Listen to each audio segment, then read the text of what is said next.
अस्सलाम वालेकुम नाज़रीन, आऊं या मोहम्मद उस्मान मल्ला सर्वेच न्यूज़ जे सभिनी ॾिसंदड़नि खे भलीकार। बुलेटिन में शामिल कंदासीं हिन वक्त जी हिकु अहम ख़बर।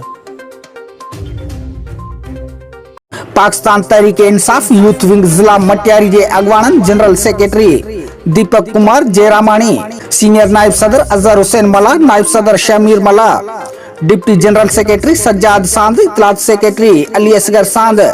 ऐं अली रज़ा खोसो पारां मटियारी तालुके जे एहसास किफ़ालत सेंटर मटियारी उडेरोलाल ख़ैबर जा दौरा कया विया, जिते अवाम पारां कटौती ऐं सहूलियतूं न हुजण जूं शिकायतूं कयूं वयूं। जॾहिं त एहसास किफ़ालत सेंटर जे बंदि हुजण वारी शिकायतुनि खां पोइ अॻवाननि पारां जनरल सेक्रेटरी दीपक कुमार जे अॻवानीअ में डीसी ऑफिस मटियारी ऐं डिप्टी कमिश्नर मटियारी सैयद मुर्तज़ा अली शाह सां मुलाक़ात कई, जंहिंखां पोइ deputy commissioner Matiari assistant commissioner Matiari खे ख़ैबर वारो बंदि पयल सेंटर खोलाइण जूं फौरी हिदायतूं जारी कयूं। जॾहिं त असिस्टेंट कमिश्नर मटियारी अहिड़ियुनि हिदायतुनि बाद ख़ैबर जे सेंटर जो दौरो करे बंदि पयल सेंटर खोलाए वरितो।